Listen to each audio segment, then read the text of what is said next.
Hello and welcome to Mazda Racing, and today something a little bit different. I'm actually in AC, but I'm going to talk about something that's coming up in Raceroom soon. KW Studios, as they've renamed themselves from Sector 3, have announced the drivers pack, and that's going to have 4 cars and 1 track. And the reason we're in this particular car at this particular track in AC is because this is one of the cars and this is the track. And the car in question is the Mazda MX5 Cup car. Luckily I've remembered to turn my H pattern on, otherwise I wouldn't be able to change gear, which would have been slightly embarrassing. It's one of the classic sort of starter cars, if you like, for drivers, because it's a well-balanced car. It's not too powerful, 155-ish brake horsepower, front engine, rear-wheel drive, so nicely balanced. And it sort of generally goes where you point it and does what you want it to. So it's not going to kill you if you make a mistake, which is the other way to deal with people training, really, when it comes to driving. You can give 2 options. You can give somebody a well-balanced car that doesn't do anything stupid, and if they push it too hard it just slides sideways gently and gracefully and doesn't do anything particularly stupid. Or you can give them something that they do something stupid, it just spins out, or generally does something a little bit more let's say robustly telling them they've got it wrong. It's a bit like what's a good thing, teaching somebody a tightrope walk and giving them the option of a safety net or beds of nails to land on. So I'd personally prefer the safety net type thing, but yeah, I think the other option is something like the sort of Formula Ford or yeah, what's the name of the bloody thing, the iRacing Barber Motorsport thing. I've tried the sort of a version of that, I think it was in AC, and frankly if you lifted off the throttle in the wrong place it just spun out on you. So that's like the other option, whereas this thing, I mean, it's just extremely pliable and compliant and doesn't want to kill you all the time, so it's quite useful that way. The circuit I'm driving around is of course Charade, or Clermont-Ferrand as it was sometimes known, as it's next to the city of Clermont-Ferrand. Opened in 1958, something like that. Originally 5 odd miles long, 8 kilometres, and goes around an extinct volcano, just weirdly. So it was used for 4 years for the French Grand Prix. I'll see if I can get the right years. It was 65, 69, 70, 72. The French used quite a few circuits over the years for their Grand Prix. Ooh, I forgot the names of them all now. I'll remember in a minute. But yeah, a lot of them, very sort of different circuits. They eventually settled on like Le Castellet being one of the main ones, and Rouen. Is it Rouen? No. Dijon. Rouen was one of the ones I used early on, along with Reims. Yeah. So it was about the five they used during the sort of 50s, 60s, 70s. But yeah, I really like this car. Even in AC I like it, which is saying something. But I'm trying to think what else has got this in it. There must be a couple of other things, but it's nice and easy to drive. Doesn't do anything too stupid, and generally is great fun. You sort of get it out on the other limit without too many problems. This version of Charade I think is a bit lumpy. Sort of comparing this with sort of onboards, see those bumps there, if they were there for real, it's like somebody would have said get the steamroller out, get rid of that. I do believe the person who actually did this circuit said they had got a laser scan, but I don't think they ever actually applied it. I might be wrong. If it is laser scanned, then all I can say is eek, because I think the version that's coming out for Raceroom is based on a scan. So,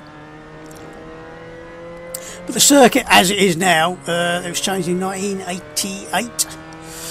I think they decided by that point it was a bit too bloody dodgy, the other bit. Also, it's public roads, so they wanted to be able to close the roads. So this is actually a full-time circuit now.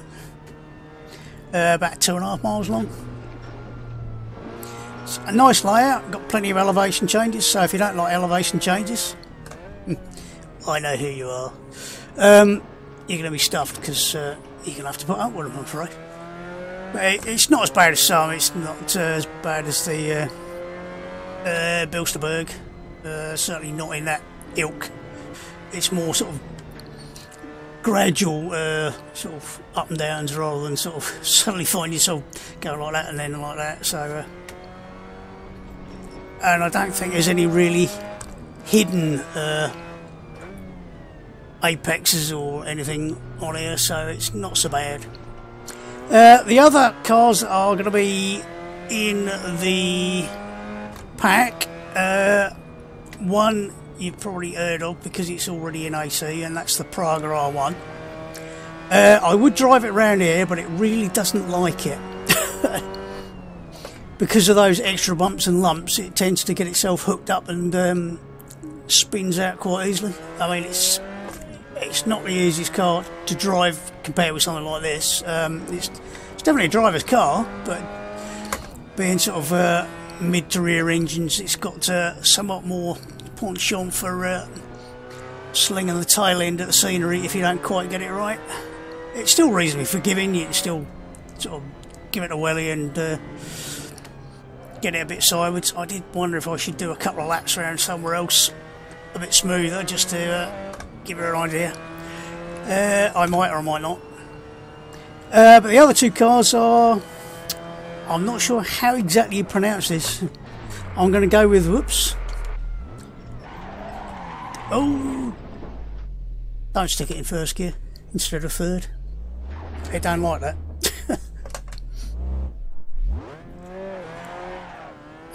Yeah, I was going to say it's Crosley, I think.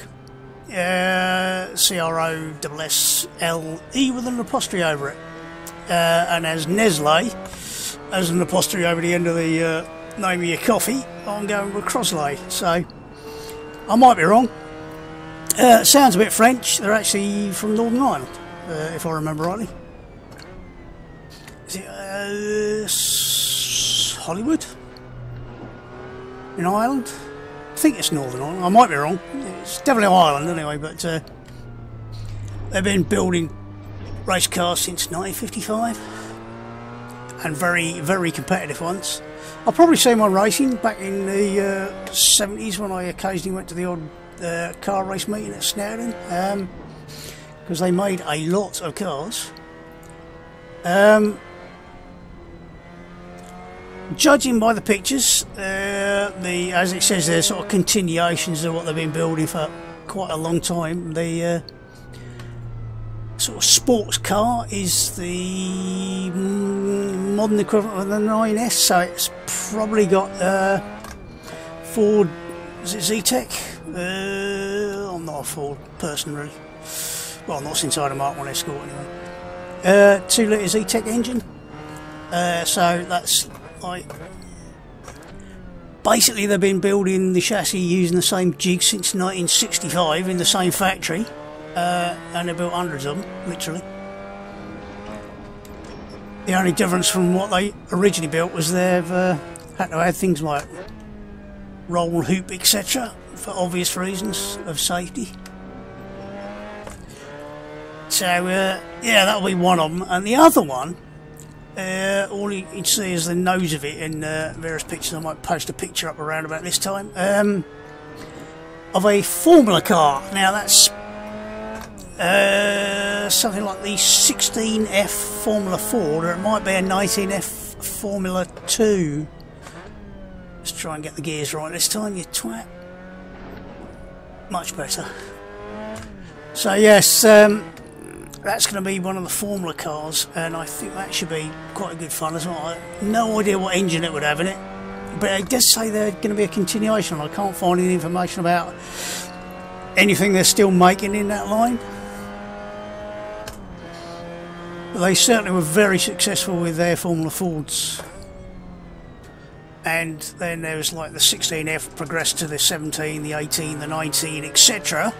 And the 19F was available as a Formula 2 car, which if they're sort of making this pack so it's sort of progressing through. Oh shit. I'll break the gearbox in a minute. No, me and my clutchless changes. Too many years of riding motorcycles without using the clutch. Yeah, if they're looking at making it so it's like a progression from the sort of slow car, namely this one, through maybe the 9S through to maybe a Formula 2 car to the Praga, which will definitely be the quickest car, purely on the basis that it's got a lot of downforce, relatively speaking, compared with everything else. So it'll be interesting to see what the two Crosley cars are. But yes, that's I think it said December the 13th. I might be wrong on that one, but certainly it'll be interesting to see just how much they're going to charge for it as well. So you might want to make sure you got a few VRP handy ready for that. But if it's one circuit and 4 cars, it'd be nice if they actually did both this layout and the longer layout.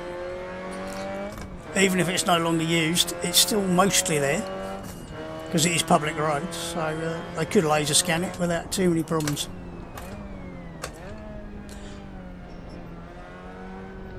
Bit of heel toe.